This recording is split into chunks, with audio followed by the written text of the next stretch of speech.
السلام علیکم ناظرین، آج کا سچ کے ساتھ میں ہوں ندیم حسین۔ بلوچستان نیشنل پارٹی مینگل حکومت سے الگ ہو چکی۔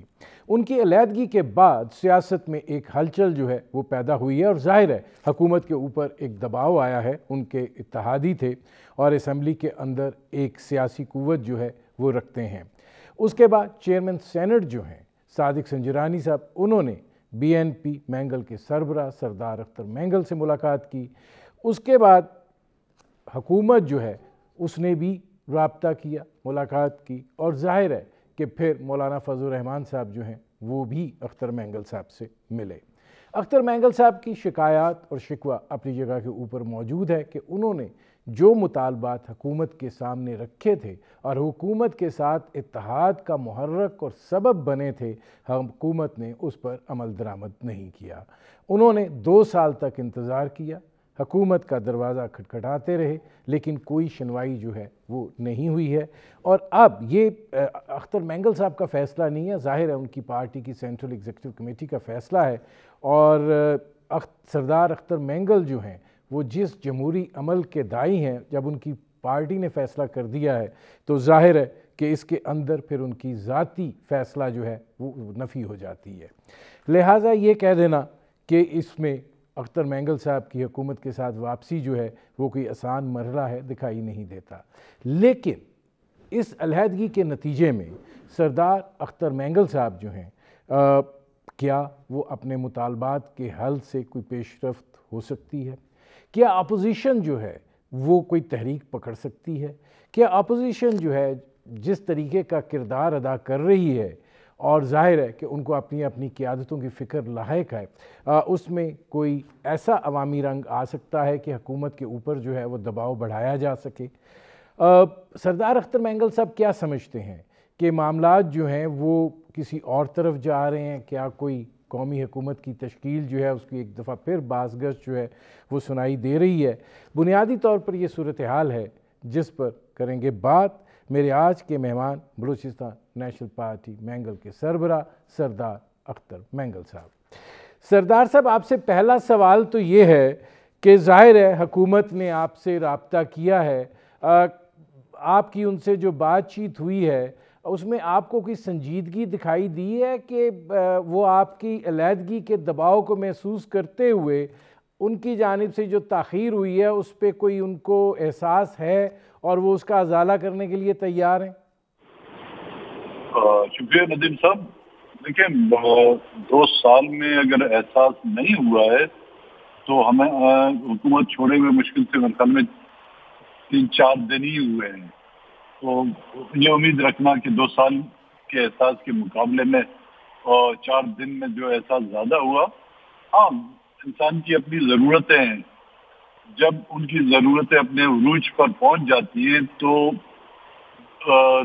بہت دور کی چیزیں بھی نظر آتی ہیں۔ جب ضرورت نہیں ہوتی تو سامنے بالکل پاؤں تلے چیز جو ان کو لوگوں کو نظر نہیں آتی۔ احساس اگر ہوتا، یہ احساس آج کا نہیں ہے، یہ 70 سالوں کا بلوچستان کے لوگوں کا احساس محرومی ہے، جس کا احساس آج دن تک کسی بھی حکومت ہو، چاہے وہ جمہوری حکومت ہوئی ہے، چاہے وہ عامریت کا دور رہا ہے، اس میں بلوچستان کے لوگوں کی اس احساس محرومی کا احساس آج ان کسی کو نہیں ہوا ہے۔ وقت ضرورت ان کو اگر ضرورت پڑی ہے تو ہمارے آنسو پہنچنے کی کوشش کی ہے، لیکن اس کے بدلے میں اتنے آنسو بہائے ہیں کہ ہم پچھلے آنسو بھی بھول جاتے ہیں۔ اختر مینگل صاحب، آواز آ رہی ہے؟ جی آ رہی ہے جی، اچھا اختر مینگل صاحب، یہ فرمائیے گا کہ ظاہر ہے کہ حکومتی ٹیم آپ سے ملی، ان کا کیا موقف تھا، اور کیا آپ کے اندر وہ کوئی یہ گنجائش پیدا کرنے میں کامیاب ہوئے کہ آپ نے ان کو کوئی مہلت دی ہو کہ ٹھیک ہے، آپ نے اسمبلی میں بھی کہا تھا شروع تو کریں، بسم اللہ تو کریں، تو آپ نے کوئی ان کو یہ کہا ہو کہ آپ شروع تو کریں پھر ہم دیکھتے ہیں؟ ندیم صاحب، انہوں نے اس بات کا تو اعتراف کیا کہ جی غلطیاں ان سے ہوئی ہیں، کیونکہ ایک غلطیاں وہ ہوتی ہیں جو ڈکی چھپی ہوئی ہوں، ایک ظاہر ہوتی ہے، کیونکہ ہم نے جو مطالبات کیے تھے کوئی سیکریٹ ڈاکیومنٹس نہیں تھا، اوپن ایک ڈاکیومنٹس تھا جو ہر دور میں چاہے وہ ایوان میں ہوا ہو، ہم نے جلسوں میں میڈیا کے سامنے اس کو پیش کیا، ان کو یہ بات انہوں نے اعتراف کی کہ اس دوران کئی کمیٹیاں بنی اور ان میں وہ تسلسل نہیں رہا ان کمیٹیوں میں، کیونکہ ایک کمیٹی کے بعد جب دوسری کمیٹی بنتی تھی تو رابطہ نہیں رہتی تھی اس کے درمیان، تو یہ سلسلہ آگے نہیں جا سکا۔ اس کا تو احساس ہوا ہے ان کو، لیکن اب تو بہت دیر کی مہربان آتے آتے اب بھی جب وہ آئے تھے ہم سے ملنے کے لیے یہی بات آئی تھی کہ ہمیں ٹائم دیں۔ ہمارے اعلان کرنے سے پہلے جس دن میں نے اسمبلی میں اس کا باقاعدہ اناؤنس کیا اس سے پہلے انہوں نے ہم سے بات بھی کی کہ آپ ہمیں کچھ اور ٹائم دیں۔ ٹائم کی گنجائش نہیں، کیونکہ پارٹی کا فیصلہ ہے، مجھے صرف یہ اختیار ہے کہ پارٹی کے فیصلے کو اناؤنس کروں میں، کب کس وقت کروں وہ ڈیسیجن جو ہے میرے ہاتھ میں کہ کس موقع پر اس کو میں اناؤنس کروں۔ تو اب بھی جب یہ آئے تھے میرے پاس کہا تھا کہ جی ہم وہ کریں گے انشاءاللہ، یہ کچھ مہینے ہمیں دیں۔ ہم تو اپنا فیصلہ تو واپس نہیں لے سکتے، اب اگر آپ نے ان تمام مسائل کے جو نہیں لگتا آپ کے حل کر سکیں، اگر آپ لوگوں نے حل کیا تو ضروری نہیں کہ آپ کو ہماری حمایت کی ضرورت پڑے، آپ کو پورے بلوچستان کی جو ہے حمایت مل جائے گی انشاءاللہ۔ اس میں سردار اختر مینگل صاحب یہ فرمائیے گا کہ آپ نے علیحدگی کا اعلان تو کر دیا، لیکن کیا آپ، اگر میں آپ سے یہ سوال کروں کہ آپ باقاعدہ اپوزیشن کا حصہ بن گئے ہیں؟ نہیں، ابھی کوئی درمیانی راستہ ہے؟ ندیم صاحب اگر آپ دیکھیں جس وقت ہم نے حکومت کو سپورٹ کیا تھا اسی دن میں نے اناؤنس کیا تھا کہ جی ہم آزاد بینچز پر بیٹھے ہیں، ہم حکومت کا حصہ نہیں تھے، نہ ہی ہم کیبنٹ میں تھے ان کی۔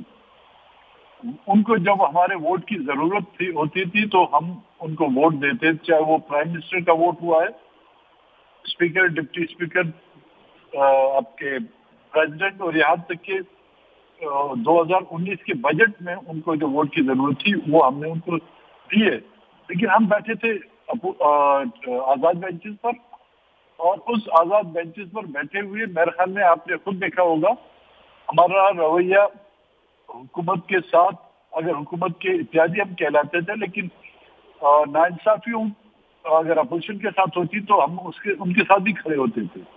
اگر حکومت کوئی بہتر کام کرتی تھی، مثبت کام کرتی تھی تو ہم اس کی بھی ہم نے حمایت کی تھی۔ تو اس وقت بھی ہم آزاد بینچز پر بیٹھے ہوئے ہیں، کیونکہ اپوزیشن اس وقت مجھے کوئی جوائنٹ اپوزیشن نہیں دکھائی دے رہی۔ اپوزیشن بھی 3 حصوں میں ہے۔ اس سے پہلے سردار صاحب میں اپوزیشن کی طرف جاؤں، میرا بیسیکلی پوچھنے کا مقصد یہی تھا کہ کیا آپ کی یہ آزاد حیثیت جو ہے یہ اسی طریقے سے برقرار رہے گی کہ اگر حکومت کوئی اچھا کام کرتی ہے تو آپ ان کا ساتھ دیں گے، اور اگر اپوزیشن کے ساتھ زیادتی ہوتی ہے تو پھر آپ اپوزیشن کا ساتھ دیں گے؟ نہیں جی، اگر اپوزیشن نے، کیونکہ اپوزیشن نے ہمیں باقاعدہ دعوت تو نہیں دی ہے نا، ہم وہ چلتی گاڑی کے مسافر نہیں ہے، تو ایک گاڑی سے ہم جمپ مار کے دوسری گاڑی میں سوار ہو جائیں گے۔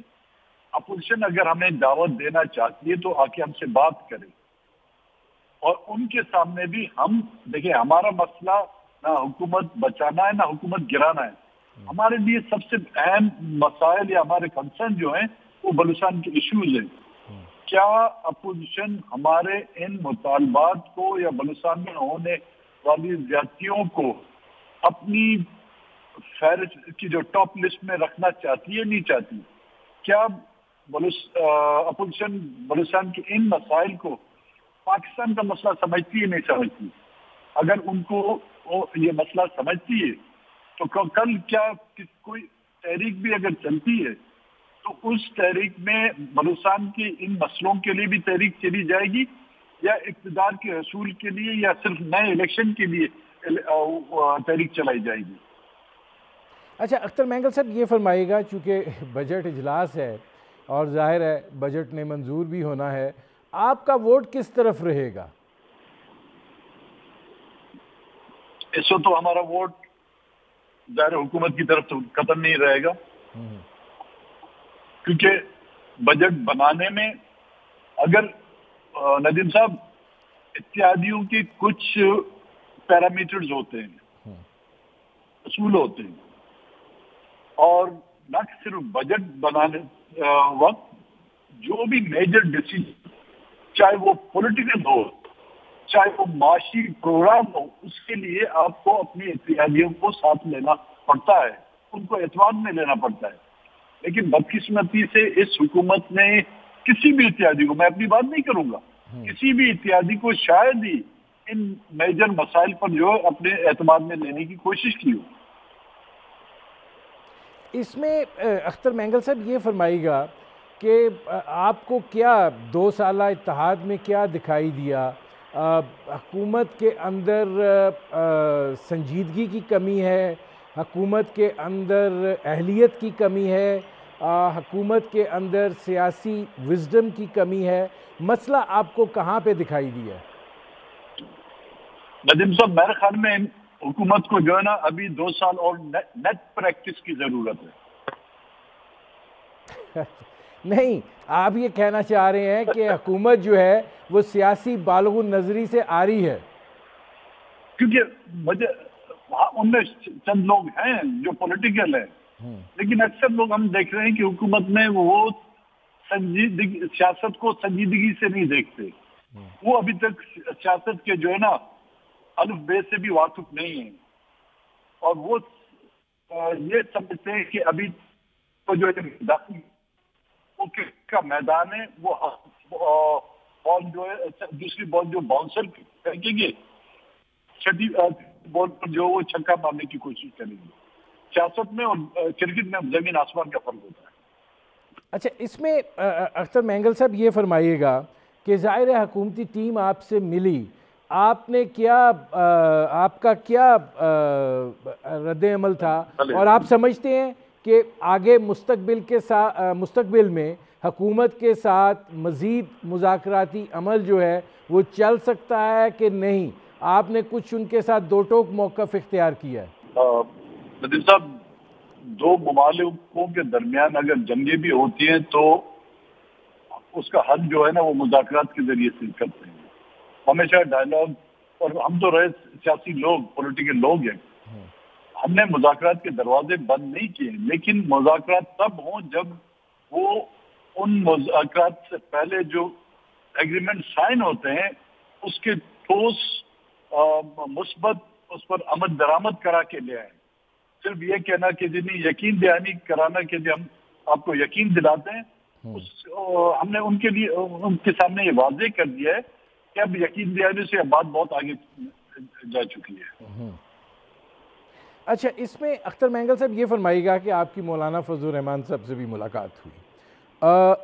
مولانا فضل الرحمان صاحب جو ہیں ان کے ساتھ جب آپ کی ملاقات ہوئی تو کیا کوئی اپوزیشن کی بڑھوتی کے حوالے سے بات ہوئی، کوئی گرینڈ اپوزیشن کے حوالے سے بات ہوئی؟ کیا آپ سمجھتے ہیں کہ آگے معاملات کیسے رخ اختیار کر سکتے ہیں؟ اصل میں مولانا صاحب نے ایک دن پہلے اے پی سی بلائی تھی بلوچستان کے مسائل کے حوالے سے. جی ہاں، تو کیونکہ بلوچستان میں جے یو آئی اور بلوچستان نیشنل پارٹی جو ہے نا وہ اپوزیشن کا رول ادا کر رہے ہیں، اور وہاں پر دونوں پارٹیوں کے خلاف موجودہ جو صوبائی حکومت ہے وہ انتقامی کارروائی پہ اتر آئی ہے. اس میں ان کے جو منتخب نمائندگان ہیں دونوں پارٹیوں کے، ان کے مقابلے میں جو ان الیکٹڈ لوگ ہیں ان کی ڈیولپمنٹ کے کام ہو رہے ہیں. یہاں تک کہ انتظامی کنٹرول بھی ان ان الیکٹڈ لوگوں کے ہاتھوں میں ہیں جو کے مقابلے میں. بیسکلی وہ باتیں ہوئی تھی، اور وہاں پر سارے